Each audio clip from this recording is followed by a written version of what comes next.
Antes de comenzar el vídeo, permíteme que te haga una pregunta.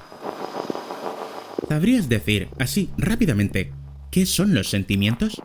Puede parecer una cuestión simple y debería ser fácil de responder, pero ¿es así? En teoría, como seres humanos y siendo algo que todos experimentamos en diferentes medidas, pero universales al fin y al cabo, ¿no debería ser una pregunta fácil de responder? A lo mejor me equivoco y tú puedes responder rápidamente, pero al mismo tiempo, este tipo de cuestiones han acompañado a nuestra sociedad desde que existimos, por básico o simple que pueda parecer, o sencillo de responder de manera académica o robótica. Pero realmente no es una pregunta de fácil respuesta.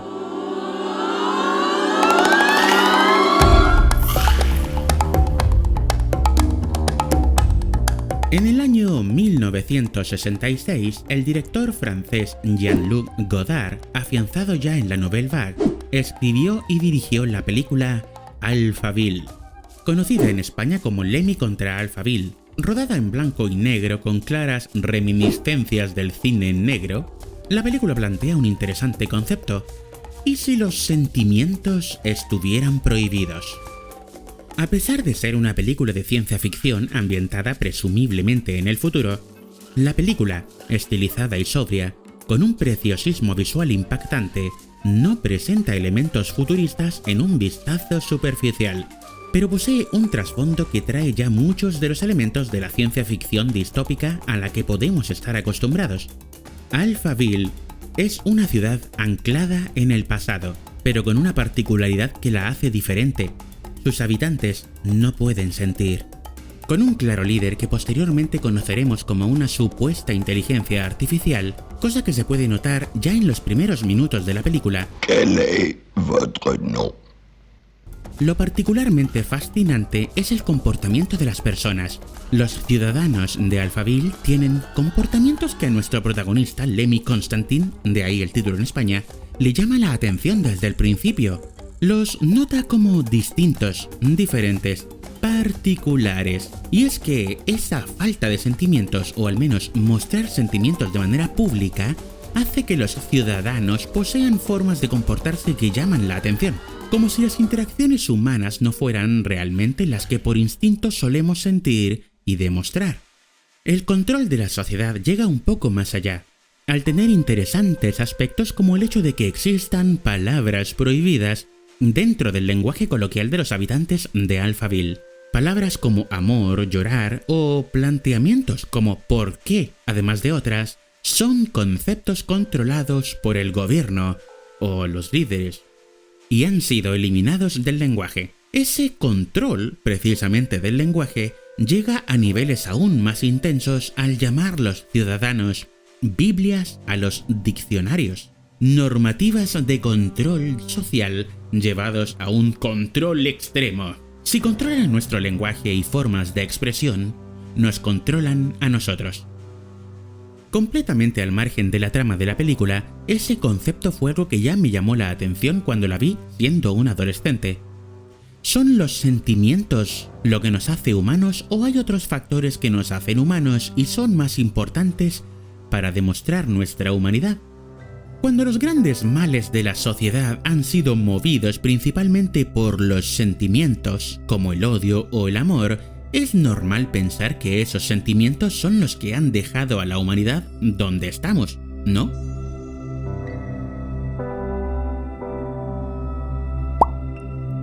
En el año 2002, el director Kurt Wimmer escribió y dirigió la película Equilibrium, con Christian Bale, Emily Watson y Sean Penn únicamente para morir en los primeros minutos de la película. Equilibrium nos presenta un mundo que ha sido devastado en el pasado, pero que ahora se mantiene en un aparente estado de paz. ¿Cómo lo han conseguido? Condenando los sentimientos, eliminando el arte y las distracciones. De casa al trabajo, del trabajo a casa, contacto único con fines reproductivos, y uno de los elementos que han hecho que esta sociedad aparentemente sea un éxito.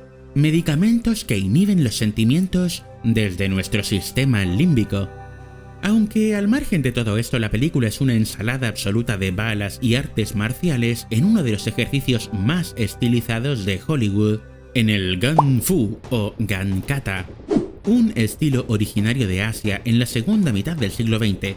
Este estilo pretende mezclar las artes marciales con el uso de armas de fuego, inspirado en otro género que también estiliza las artes marciales, el wuxia. Pero bueno, no estamos aquí para ver esto. Por ahora. A pesar de eso, el trasfondo de la película es absolutamente fascinante, con referencias a las mejores obras de la ciencia ficción distópica, como Metrópolis, Un Mundo Feliz, Fahrenheit 451 y, por encima de todo, 1984. Al igual que en la novela de George Orwell, existen varios ministerios dentro del mundo de Equilibrium. Ministerios encargados de mantener el orden, de controlar a la sociedad, de perpetuar la paz. Uno de ellos, por cierto, llamado Tetragrammaton. Me encanta. Dado que todo esto son conceptos fácilmente repudiables por los seres humanos, al mismo tiempo que vemos esta aparente sociedad perfecta, existe un gran movimiento contrarrevolucionario llamado con el original nombre de la Resistencia, que debe ser controlado, atacado y eliminado, dado que no hay sentimientos. En los estamentos más poderosos de la sociedad, se ha creado un sistema de control que usa esas formas de eliminar y que hacen que la película se mueva entre disparos, karate y elementos distópico-filosóficos. Sí, Matrix estaba demasiado de moda. Spoilers a un lado. El control de los sentimientos por parte de medicamentos resulta en un concepto muy interesante, formando parte de la rutina diaria de las personas. La autoinoculación de determinadas dosis de este fármaco llamado Procium 2. Con eso, el Estado no solo controla los sentimientos, sino al mismo tiempo todo lo que pueda generarse a partir de ello. El arte, principalmente. Música, libros, poesía, cuadros, películas, todo. Ya no solo controlado por el Estado, sino prohibido y destruido. Si los sentimientos son los malos, obviamente todo lo que ha venido a partir de ellos también son, por eliminación, malos, ¿no? Pero, ¿qué son los sentimientos para que estos puedan generar tanto rechazo? Para responder a esto tendría que saber qué son los sentimientos. Según Wikipedia, los sentimientos son la conceptualización de las emociones y que determinan un estado de ánimo. Eso me hace plantearme otra incógnita. ¿Qué son entonces las emociones? Las emociones son reacciones psicofisiológicas que representan modos de adaptación del individuo cuando percibe un objeto, persona, lugar, suceso o recuerdo importante.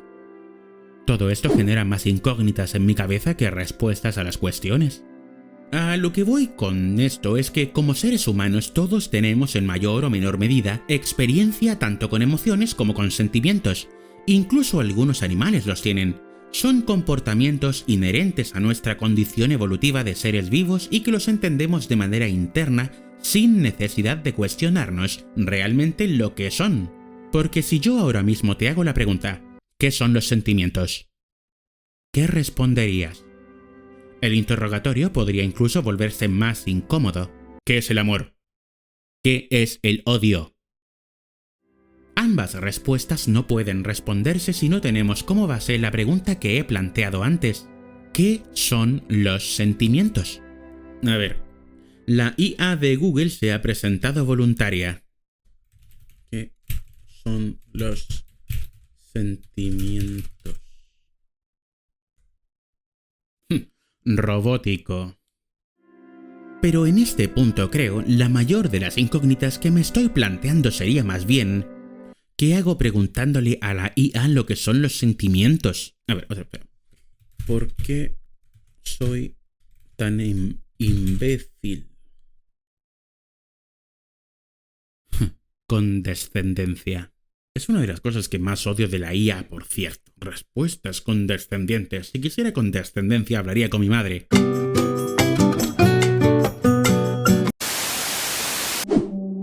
Hay cosas que sabemos cómo son o cómo las sentimos, pero no sabemos explicarlas o ponerlas en palabras. Sabemos que esos sentimientos existen, los sentimos a diario y sabemos cuándo son reales, la mayor parte de las veces, o cuándo no son ciertos. Si tienes alguna duda de cuándo los sentimientos son reales o cuándo son falsos, pregúntale a tu ex. Seguro que tiene una respuesta que no te dejará indiferente. Pero, ¿qué es falso y qué es real realmente en los supuestos? 2 más 2 no es igual a 5. ¿Sabemos decir que eso es falso o no? No es un pensamiento al azar, es una parte importante de la novela George Orwell. Aunque solo la vi una vez hace más de 10 años, en el año 2015, dirigida por Drake Doremus y basada en una historia escrita por el propio Doremus, se estrenó la película Equals, conocida también en algunos países de habla hispana como Almas Gemelas, con Nicholas Hoult y Kristen Stewart. Aunque un poco en el estilo Young Adult que tan popular fue en la época, y con una Kristen Stewart salida directamente de Crepúsculo, la película nos presenta un mundo futuro distópico donde los sentimientos y las emociones son controlados mediante el uso de determinados fármacos, planteando el interesante concepto de que los sentimientos son como una enfermedad que debe ser controlada y erradicada, al igual que cualquier enfermedad. En este mundo, las enfermedades y los sentimientos se presumen eliminados por parte de medicamentos y fármacos, y aquellos que caen bajo la influencia de los sentimientos son rastreados y controlados por su propio Ministerio de Transmisión de Enfermedades Infecciosas, en el que la humanidad y los sentimientos están bajo un control tan burocrático que caer en los sentimientos se ha estandarizado en diferentes estados, hasta llegar al estado o etapa número 4, donde se considera a la persona en un estado terminal y bajo su propia elección, casi todos los que han llegado a esa etapa terminan por presentar su dimisión del estado terrenal. Sí, la muerte. Aunque no está nada mal y es una película amena, según recuerdo, tampoco es una historia tan novedosa e inolvidable, pero funciona para reforzar lo que he estado planteando hasta este momento. ¿Por qué una sociedad que inhibe los sentimientos, los controla y los elimina se puede considerar una sociedad perfecta? Muchas obras han planteado este supuesto. Max Weber, sociólogo alemán de finales del siglo XIX y principios del XX, fue uno de los principales responsables de que hoy en día tengamos en nuestro vocabulario la palabra burocracia, el poder de la oficina. Según Weber, la burocracia es un sistema de gobierno y control legal que basa su aspecto formal en el sometimiento de reglas explícitas y generales. Es un sistema impersonal, en el mejor y peor de sus aspectos, en tanto que la autoridad es redirigida a quien tiene la capacidad de ejecutar determinadas funciones, basado en diversos criterios establecidos según una relación entre el desempeño de la tarea y no en función de personas determinadas elegidas literalmente a dedo, basando su aspecto fundamental en la meritocracia. La burocracia es, pues, eficiente, eficaz y perdurable. Atribuye funciones y niveles de poder adecuados de manera racional con el gran objetivo de disminuir las desigualdades. Y bla bla bla bla bla. Todos sabemos que ese sistema, si bien en el papel puede ser perfecto, para llevar a la sociedad a un estado perfecto, a la hora de la verdad, jamás ha estado libre de un ingrediente esencial: la corrupción. ¿Disminuir las desigualdades? Todos sabemos que la práctica de las leyes y la misma burocracia nunca es igual para todos, y que muchos estamentos burocráticos de cualquier ciudad o estado tendrá un gran porcentaje de personas que no han llegado ahí por méritos propios, sino que han sido colocados ahí por niveles superiores. Corrupción. Completamente al margen de todo esto que ya he dicho, ¿qué tiene que ver la burocracia? Pues este tipo de historias, Equals, Equilibrium y en cierta manera Alphaville, y también otras como Metrópolis o Un Mundo Feliz y por encima de todo otra vez 1984, plantean sociedades futuras fuertemente ancladas en el marco burocrático. Esos mundos han creado sociedades donde curiosamente se elimina la sociedad y se cambia por una forma de gobierno basada casi exclusivamente en la burocracia de Weber. La burocracia es eficiente, eficaz y perdurable, aunque al mismo tiempo impersonal. Y el mismo Weber fue crítico, con posterioridad, acerca de la importancia de, en determinadas ocasiones, entender que hay casos únicos que no se ajustan a la burocracia, necesitando reglas diferentes o atención especializada. Pero son esos elementos como la eficacia, la eficiencia y la perdurabilidad los importantes, porque imaginar una sociedad con esas características resulta idílica. Aunque casi todas estas historias al mismo tiempo no se olvidan del bonito ingrediente que yo he añadido, la corrupción. Porque ¿qué sería de cualquier estado si no hubiera corrupción?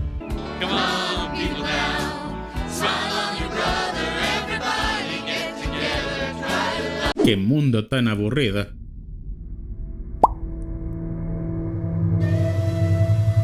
Dejando un poco las inhibiciones de los sentimientos de lado, en el año 1993, el artista conceptual y director de cine Marco Brambilla dirigió la película Demolition Man, conocida en algunos países como El Demoledor, aunque en un marcado tono cómico y bastante ligero entre sus detalles de futuro distópico.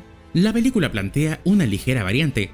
¿Y si en vez de eliminar los sentimientos, hacemos ligeros cambios como eliminar el contacto humano de un comportamiento ético y moralmente adecuado? Aunque la película no deja de ser un vehículo para el lucimiento de un Sylvester Stallone aún en la cresta de su popularidad, aunque ya en momentos de decaimiento, con unos bastante agradables efectos especiales y escenas de acción más que dignas en una de sus mejores películas, en mi opinión, aquí tenemos planteamientos muy interesantes a este respecto. Con una sociedad fuertemente anclada en los principios básicos de la burocracia, eficiente y apática, el punto fuerte es ver el contraste de una persona que no conoce ese mundo y vive con costumbres de un pasado que ya no existe, con las nuevas formas de sociedad planteadas en la película.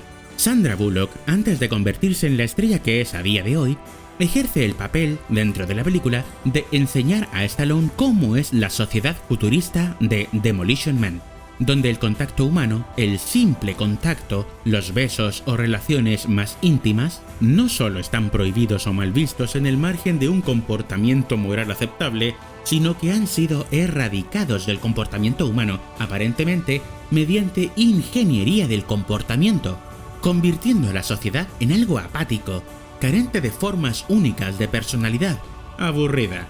Sin embargo, esto plantea otros interrogantes. ¿Es el contacto humano un desencadenante de los sentimientos? Abrazarnos. Tocarnos. Son comportamientos inherentes en cualquier tipo de sociedad. No solo lo practicamos los seres humanos, sino también por animales en sus propias sociedades. Por lo tanto, erradicar determinado tipo de contacto humano plantea una eliminación de sentimientos. Aunque la película se aleja de esos conceptos para terminar por presentar una ensalada de disparos y explosiones, el planteamiento de esas ideas es una parte importante de la película. Si habéis estado atentos a los Oscars de este año, 2026, aunque a mí me interesan cada vez menos, habréis visto que este año el Oscar a Mejor Cortometraje fue compartido por dos obras, el estadounidense The Singers y el francés Two People Exchanging Saliva, o Dos personas intercambiando saliva. Este es el que ahora mismo nos importa. Dos personas intercambiando saliva nos plantea un curioso presente, en el que los besos y determinadas formas de contacto son moralmente punibles y castigados.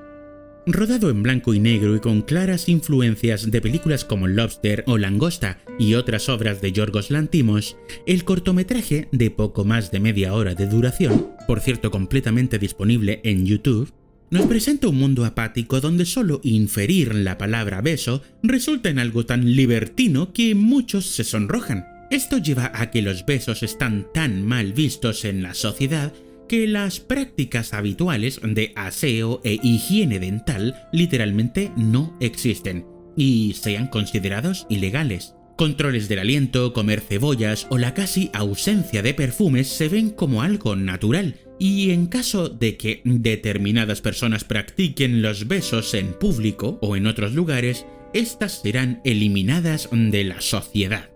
Dos personas intercambiando saliva instala el curioso tema de eliminar algo tan simple como los besos en la sociedad termina por crear un mundo apático, donde otras cosas priman por encima de las emociones y la necesidad de señalar y castigar a aquellos que se atrevan a transgredir el sistema perfecto de sociedad. La eliminación de los besos en este caso termina en eliminar, en cierta manera también, los sentimientos, creando los cimientos básicos del mundo planteado dentro del cortometraje. El hecho de eliminar un aspecto clave de nosotros como seres humanos, como los besos o el contacto, terminan en estas historias por arrastrar los sentimientos consigo, como si esos contactos de alguna manera estuvieran intrínsecamente relacionados con las emociones y los sentimientos. Pero, como ya vimos en Equilibrium, hay otro aspecto clave que también está relacionado de manera inherente a los sentimientos. En 1966, el director francés François Truffaut, otro de los representantes de la Nouvelle Vague y muy buen amigo de Jean-Luc Godard, por cierto, dirigió la película Fahrenheit 451. Adaptando una novela de Ray Bradbury publicada en el año 1953, siendo su primera película en color y la única de toda su filmografía en inglés. Tanto la película como la novela nos presentan un interesante concepto. En un futuro relativamente lejano para la época del estreno de la película, y gracias a materiales de construcción ignífugos, los bomberos ya no se dedican a apagar incendios, sino que muy por el contrario, los crean. Aunque de manera controlada, los bomberos se han convertido en una suerte de Gestapo privada del gobierno, cuya principal actividad es la de buscar, controlar y eliminar los libros. En este mundo, el gobierno ha acordado que leer hace infelices a las personas, les plantea dudas existenciales, cuestionamiento. Eso lleva a la insubordinación, a la rebeldía. Por lo tanto, los libros deben ser quemados. Aquellos que piensan, analizan y cuestionan su vida son elementos que el gobierno no quiere dentro de la sociedad, por lo que atacar al problema de raíz se ha convertido en la principal actividad de los bomberos, además del castigo a quienes poseen en sus casas este tipo de elementos prohibidos por el Estado. Porque no hay nada peor para el gobierno que un pueblo ilustrado, que se cuestiona sus decisiones y movimientos.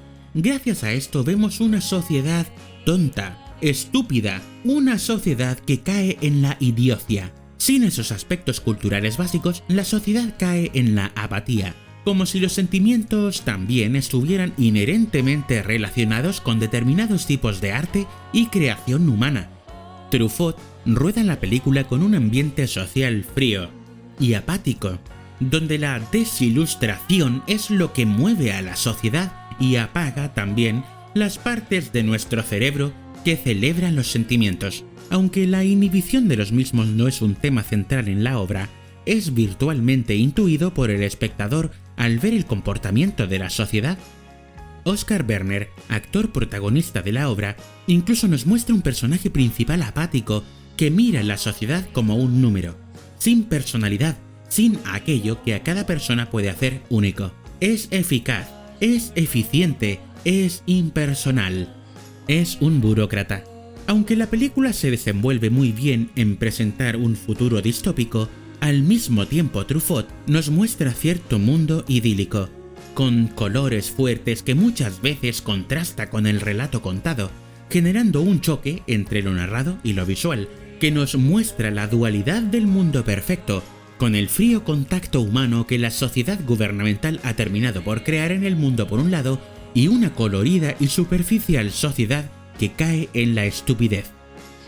En el año 2018, el director Ramin Barani dirigió una segunda adaptación de la novela, con Michael B. Jordan y Michael Shannon. Aunque las críticas fueron principalmente negativas, tengo que reconocer que la película adapta de una manera bastante eficiente la obra, y si bien no sustituye de manera alguna a la versión de Truffaut, la película sí que plantea una ligera diferencia, salvando todas las distancias, y es que ya no son solo los libros los prohibidos, sino diferentes tipos de material cultural como música y películas, aparte de los libros, los que el Estado ha prohibido y el cuerpo de bomberos debe quemar, ofreciendo una deliciosa diferencia general y mostrando a un muy eficiente Michael Shannon como villano, aunque Michael Shannon siempre está genial.